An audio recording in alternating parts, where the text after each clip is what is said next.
డబ్బు, అనారోగ్యం, ఉద్యోగం, వ్యాపారం అప్పులతో బాధపడుతున్నారా? వెంటనే జేకేఆర్ గురువు గారికి కాల్ చేసి అపాయింట్మెంట్ తీసుకోండి.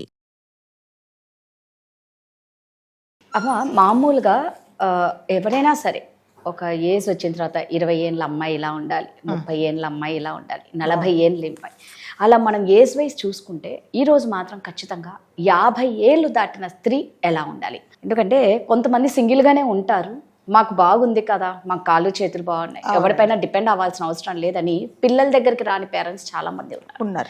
50 కానీ 60 కానీ 70 కాని వాళ్ళు కూడా రాకుండా ఉన్నారు.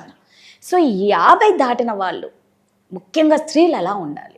50 దాటిన వాళ్ళు 40 దాటిన ఇప్పుడు దాటిన అంటే మీరు అన్నట్టుగా 35-40 అయిపోతాయి మాత్రము. అంటే ఇప్పుడు వచ్చే మరి ముఖ్యంగా లేడీస్కి వచ్చే ప్రాబ్లమ్స్ ఏంటో మీకు కూడా తెలుసు, మనందరికీ తెలుసు.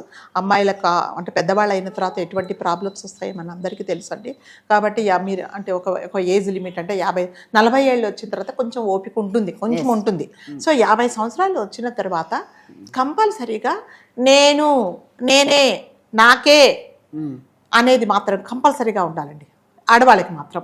ఇన్ని రోజులు అంటే నీ పెళ్ళైపోయి 22-23 సంవత్సరాలకు పెళ్ళైనప్పటి నుంచి 50-55 సంవత్సరాలు వచ్చిన తర్వాత నువ్వు ఒకరి కోసమే బతికావు. నీ ఫ్యామిలీ కోసం, నీ భర్త కోసం, నీ పిల్లల కోసం, నీ వంశం కోసం, అందరి కోసం బతికావే తప్ప నువ్వు నేనే అని ఎప్పుడు బతకలేదు కదా. చిన్న ప్రాబ్లమ్స్ వస్తే కూడా, హెల్త్ ప్రాబ్లమ్స్ వస్తే కూడా ఏముందిలే పిల్లలకు చెప్తే హాస్పిటల్కి తీసుకెళ్తే వాళ్ళకి డబ్బులు ఖర్చు అయిపోతాయేమో, ఇది తగ్గిపోతుందేమో అని చాలామంది నిర్లక్ష్యం చేసి ప్రాణాల మీదకి తెచ్చుకున్న ఆడవాళ్ళని నేను చాలామందిని చూశాను.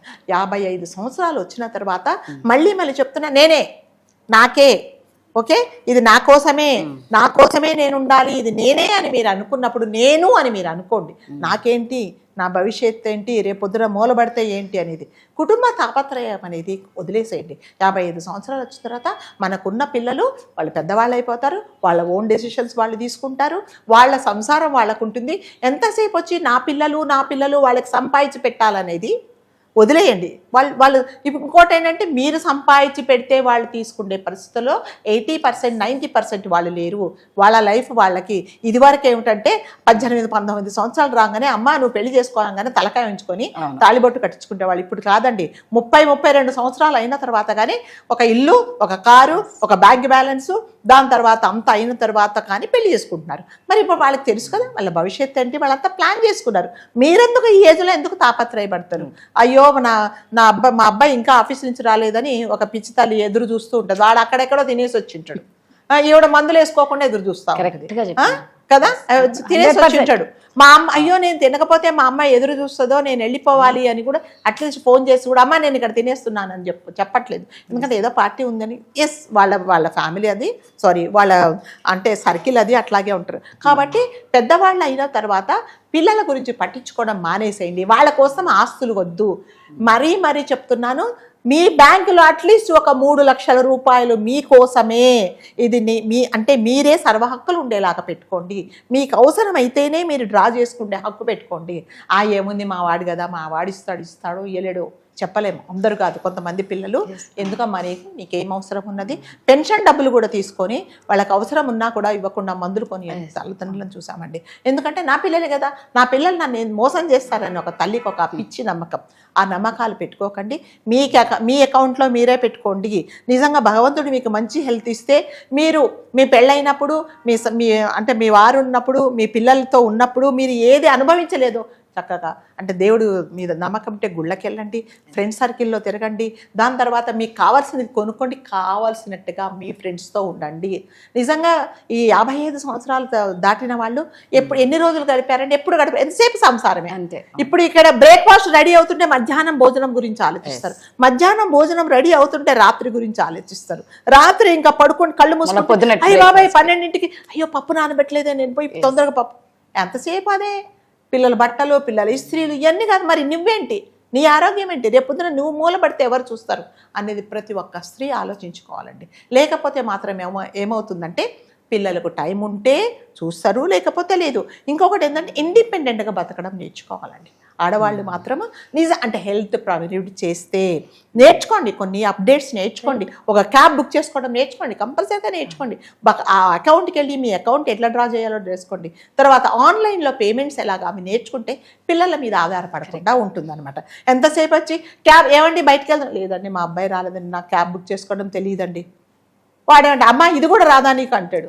అంటే అతనికి టైం దొరికినప్పుడే నువ్వు వెళ్ళాలి.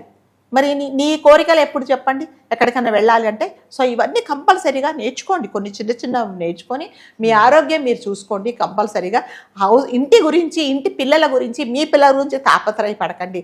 మీకు ఏ చిన్న ప్రాబ్లం వచ్చినా ఈ కాలంలో 55 సంవత్సరాలు వచ్చిన తర్వాత చిన్న ప్రాబ్లమే రేపొద్దున పెద్ద ప్రాబ్లం అయ్యి డాక్టర్ చెప్ప అదేంటమ్మా నీకు ఈ ప్రాబ్లం ఎప్పటి నుంచో ఉన్నప్పుడు ఈ రోజు ఎందుకు వచ్చావు ఇప్పుడు ముదిరిపోయింది అన్నప్పుడు ఏం చేస్తారు? అప్పుడు మళ్ళీ పిల్లలు అంటారు అదేంటమ్మా కొంచెం ఉన్నప్పుడు చెప్పొచ్చుగా నువ్వు, ఇప్పుడు ఇదంతా అయిన తర్వాత ఎందుకు మేము అంటే మిమ్మల్ని తీసుకెళ్ళామా మేము హాస్పిటల్లో, మళ్ళీ వాళ్ళు మన మీదనే అంటారనమాట. కాబట్టి నేనే నా కోసమే నీ డబ్బుల మీద సర్వాధికారాలు మీరే పెట్టుకోండి. రేపొద్దున ఈ ప్రపంచంలో ఎవ్వరూ ఏమీ తీసుకెళ్ళరండి.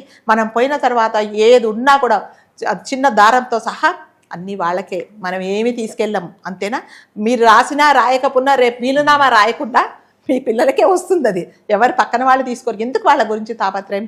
కొంతమంది నేను చూసానండి, ఒక ఫ్యామిలీలో పాపం అతనికి కిడ్నీ ప్రాబ్లం వస్తే మేము చెప్పాము అంకుల్ హాస్పిటల్కి వెళ్ళండి, వద్దమ్మా పిల్లలకు నేను చచ్చిపోతే ఈ అనవసరంగా పైసలు ఎందుకు అని చెప్పేసి దాచిపెట్టి లాస్ట్కి 2 కిడ్నీలు పాడైపోయాడు.